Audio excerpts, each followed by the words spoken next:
welcome everyone back for another round of Philanthropy Together's Giving Circle Spotlight Series. I am Taisha Wilson, Director of Engagement, and I am so excited for today's conversation. Joining me today is Lorraine Yglesias. She's with the Siembra Latino Fund, and we are going to have a good conversation about what their circle is doing in Monterey Bay Area. And I'm just super eager and happy and grateful and thankful for you, Lorraine, for taking your time out to join me to talk about all things about what your circle is up to.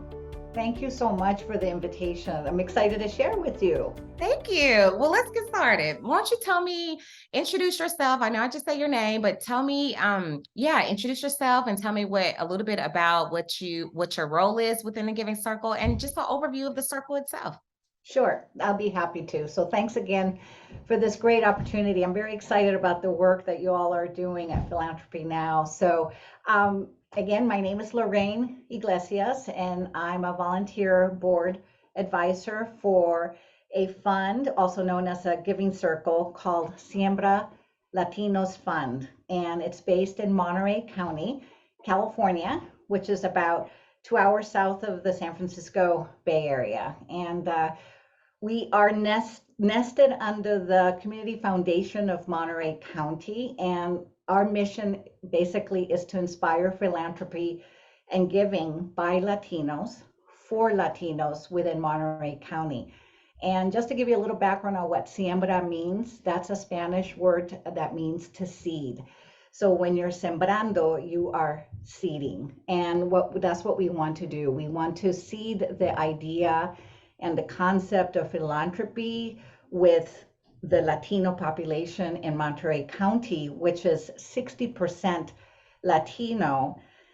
And a good chunk of us are not at the table deciding where donated funds go to help. So we decided that we wanted to disrupt the models that were in place and put ourselves in the space and places to not only fundraise, but to decide where the funds go. And we have three main areas of focus: education, mental wellness, and economic opportunities. And we're still very small. We just turned 5. We don't have a lot of money yet, but we're small but mighty. We've given out $80,000. These are like little micro funds. And we try to focus on organizations that normally wouldn't be looked at because maybe they don't have the bandwidth to write the big applications and so on. So we really try to go to spaces where we are filling in gaps. And again, what's really important for us is that the Latinos in our area recognize themselves as philanthropists. That's not a word that is typically in our vocabulary.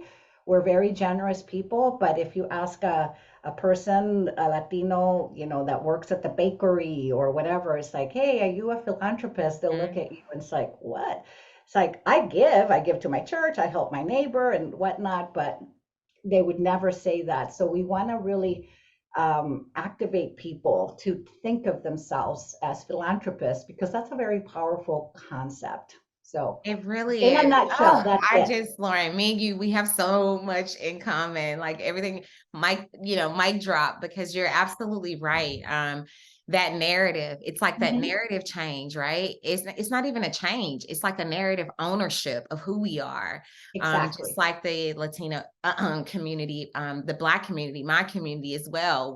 They're extremely philanthropic culturally, right? But when my grandma passed away, like that was not the term philanthropist was not even something, when I think about it, was not on her obituary or anything like that. So it's taking that in and us owning who we are and showing up in that way that's meaningful and significant to us. I love that. Yes. Well, okay. So first, I have a correction for you. You all, there's nothing micro about $80,000+ moving $80,000+ into communities that need it. Congratulations to Thank you. and I guess all we of the compare donors. ourselves. Yes, Millions. It's pat not yourself millions. on the It's just back. 80. Here's your flowers. I wish I had some virtual flowers to give you. that is, we have to celebrate those wins, because this work, like there is, it's extremely impactful, especially the organizations that you all are allocating your grants to. Well, why don't you tell me about one of your grantee partners, and like any one of them, maybe a favorite of yours, and how that, what was the, impact of that grant? For Yeah, I'd be happy to. We have one of my favorites actually. Again, we live in Monterey County, which is a very, very large county. Um, Not a lot of people, but it's a lot of land. And at the very southernmost part of the county, there's a city called King City. And it's very remote, and sometimes it doesn't have access to a lot of amenities. And there is a very marked socioeconomic differences between wealthy ag owners and the ones that work the land. So there is an organization in King City that's called the King City Boxing Club.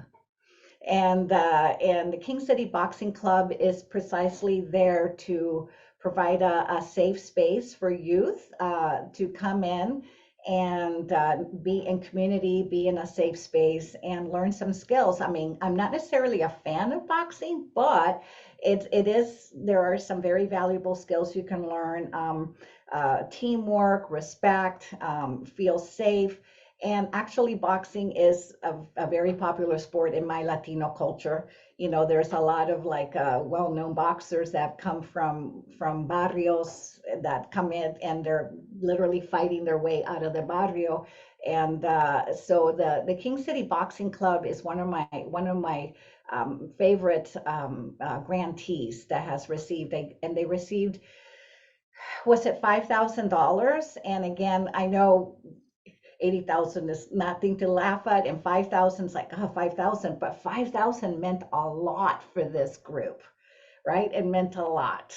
So that addresses a lot of the education, informal education, right? And mental wellness, because you've got to give the youth a space where they can go and just chill out and be with one another, and in a space where they don't have to feel that they've got to look over their shoulder. I So, love that so so much. that's a great. I love the King City Boxing Club. I love that. And you're right, for organizations, especially those ones with the smaller budgets. Maybe Mhm. $5,000 is not significant for, a million, 2 million plus, but for the smaller Right. ones, it makes a world of a difference. So thank you for that. Yeah. Well, Thanks. again, you all are celebrating 5 years of grant making. And, here at Philanthropy Together, we train people how to start giving circles. And we oftentimes get asked this question, well, how do you keep the circle going? Like once you have your members, like how do you keep it, how do you keep that momentum, the energy, from start all the way to, year 5? So why don't you tell us some best practices, Lorraine, of what's working for you all in terms, like your secret sauce? What's helping you all sustain your circle? The secret salsa, The as we say. secret sauce, exactly. Well, it's so right, because I feel like at 5 years, it was a very important inflection point, because I remember when I joined at year 2, I looked at the fund, and sometimes I kind of come into a space and I'm like, in a very analytical way, it's like, okay, I said, if we're going to make it or break it by year 5. I don't know why I had to say that. I don't know why before I accepted the invite to join. And in August of 2022, we hit our 5-year anniversary. So in January, it was almost like we've been so busy, busy, busy, like fundraising, reviewing grants, getting the word out there, that one of our people said, we're turning 5 in August. It's like, oh my God, we are. So that kind of like gave us this like we're almost to the crossing line to get together and organize a really beautiful party. We had a fiesta, and at a winery in an agricultural setting, and we did charge $25, which we thought was a doable for food and drink. And we went to the local neighborhoods and said, could you donate like the carnitas for the tacos? Can you donate the tortillas? And can you donate the fresh crates of strawberries, and the whole thing? and then the tequila vendor donated tequila. And it was all really cool. So for $25, people got like, and one of our grantees, Wow. Palenque Arts, is a musical education organization. So they brought like their kids to perform for free, because they wanted to thank us. So we had a beautiful party. We raised money, and that was like the afterglow of that just kind of kept us going. And we just had our 2023 strategy planning session. So we've got some ideas how to keep the momentum going, because what we heard at that, we had over 100 people. What we heard in the collective sentiment at that party was like, oh my God, it feels so good to be in community with all of my Latina friends. We had people from all walks of life, and there was this communal and cultural power in that barnyard of the winery. And it's like, we want more of this, right? We want more of this. And so I feel like we have this momentum going into the new year. So and it just, as it happens, we're all volunteers. And I think one of the realities of a giving circle is that there are always going to be certain individuals that are going to be more the leads, others more the cheerleaders, others like the seed the leads, go find leads. So everybody kind of steps into the role of their talent and gifts and talents. And we all just are very honest with each other, because I'm the one that's always saying, well, if we're not going to make it, or if we're not going to do this, then why bother? Just pull the plug. And I'm kind of like maybe sometimes the negative one. And there's like, no, no, no. And that's like everybody gets together. No, no, we promise we're going to get together and do this. And we always come together and do it. So that's how Well, we're keeping it that is engaged a and best going. practice for sure. Always coming together. That's what as you were talking about, the wine and the scenery and folks Yeah. saying that they wanted to be in community, listening to that and making it Yeah. happening. Yeah. And for that to double that event and that gathering to double also as a fundraiser. Yes. That's totally a best practice. So y'all take note of that. Remember to have fun, get your stay in community, keep those events going, And sales charge like just enough that is like a fundraiser, but it's not a barrier. that's awesome. That's great. And So strategy. You said the word strategy as well. So, that matters in terms, especially in year 5, for those existing giving circles that are thinking about what's next steps, strategizing about what that future looks like. It sounds is something yeah. that you all are looking forward to. Well, it sounds like collaboration is key for you all, like going around and how you got all of those in-kind donations and everything you Yes. needed for the event to happen. So sounds like collaboration and is something very important to you all. And since you're hosted by the Community Foundation of Monterey County, right? Correct.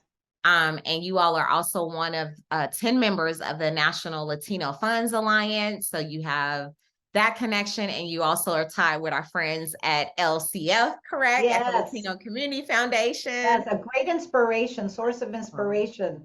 That organization is on fire all the time. We The just love Latino the Community resources. Foundation. Well, thanks for that's my question is just, we often uplift these networks, the Giving Circle networks, and how important it Mhm. is for us even in this movement to come together. So what has that value been like for being a part of all of from the National Latino Funds Alliance and LCF and your village, that network and the effect that it has had on your circle? Well, I think the resources that are available there are so important for us as the volunteer advisory board members, because we're all so busy with our day jobs, right? And what we need to do. And so when we meet during a lunch hour or after work, it's always very helpful to be able to share a resource that says, hey, check this particular idea from LCW about how they are approaching something, right? So one of us will find that and bring it and share with the rest. So I think um, not feeling that we're the only ones doing this and that there are other folks that are doing similar work as us in other county. I think we're the only ones in our county, our model of like Latinos for Latinos, because again, 60% of the population of Monterey County is Latino. So, and from a socioeconomic perspective, a good chunk of that population is the recipient of grants from a variety of not-for-profits. But the difference about Siembra is we're not just receiving, we're getting the money and deciding where the money goes. So that's, I think we're the only ones with that model right here in Monterey County. So I feel like we're trailblazers in our county. We're a big geographically speaking, but small in population. And I think we are trailblazers in that movement here. So it helps to see how others are doing it in more urban areas. We're a very agricultural area, so the dynamics are different. So it's interesting for us to see how other giving circles that have a similar model are doing in other areas, maybe urban areas, because we don't have the necessarily wealthy Latinos from Silicon Valley, for example. Right, exactly. The shareholders of well, not all Silicon Valley companies are doing great now, but there's Right. a lot more wealth in Silicon Valley than here. Well, you are that is absolutely right about the networks in terms of, yes, the resources and best practices that we have to in this work. We're all on the same mission, right? We're trying to diversify and democratize philanthropy. So any way that we Yes, can share resources, what's working for us, what isn't working, network up. We need to make sure that we network are up. also staying in community and network. Yeah. Well, Lorraine, I don't want to take up too much of your time. I'm enjoying this conversation so much. I want to just ask you, you are a leader in this space and part of the advisory board and just an advocate for what for good. What keeps you inspired the most in this movement? And so it's a twofold question. What keeps you inspired in this movement? And also, what do you want folks to know, or what would you like for folks to know about your giving circle or the work that you support the most? Let's see. What keeps me inspired is when places like the King City Boxing Club, they are so macro into the community. Like their world is probably like a 10-block radius, but it is the ripple effect that particular place can have, positive ripple effect, is what inspires me, because I know that I may not see the effects of it, but 10 years down the line, a youth that participated there will be thriving 10 years in the future because of one instance in their lives. Maybe could have been the King City Boxing Club. So that reality, even if I'm not exposed to it, I just know it does happen. That keeps me inspired. And and I'm like, I forgot your second question. That I know. I'm like, what? Just What was the give me second the one? Let's tissue. leave it Right? at I know. that. I feel. Whatever I the feel second that so question much. was. Okay, what was this? Oh, yes, the second question was. I'm not a very good interviewee. What? Was there anything else? I want to make sure you say whatever you Oh, want to share about the circle itself, what you all have coming up, what's going gotcha. on, where can folks find you, all of that things. Okay. So I think I'm not sure if part of this content that's going to get pushed out by Philanthropy Now will have links that people can click through, but we are part of the Community Foundation of Monterey County. So if you just if you do any kind of Google search, Siembra, Monterey County, guaranteed that it will land. It will land to our space. At least the search has been optimized. You know Right. what? I'm gonna check that right now as We'll we. make sure that But I bet Siempre, if you do Monterey County. Siembra Wait. Monterey County. Yes, First one on the list. Good search results. So it goes Siembra Latino Fund under the www.cfmo.org. It's under impact. Awesome. So we're one of their favorite funds because they know that we're making some really fundamental ripples. We are disrupting. They're That's allowed right. to disrupt. Well, from one fellow disruptor to another, keep disrupting in the most best good trouble way possible. Yeah. We thank you for your advocacy, Lorraine, and what you're Thank you. doing in Monterey County and beyond. You all are inspiring a lot of us. We're watching you. That's how I found you all, just because of the impact and how you all are making a big big waves Yeah. in Monterey We got to County. get to $1 million. That's our Oh, we're goal. going to speak that into existence for 2023 and $1 million beyond. endowment. So it's like, it's a certain formula. 50,000 a year is what we got to raise. Anyways, one step at a time. We do have a goal of getting to our quinceañera, which is 15 years. Awesome. Okay. Well, there it is. Well, folks, make sure you follow them and support their work, learn about more about what they're doing. And thank you again, Lorraine, for your time today.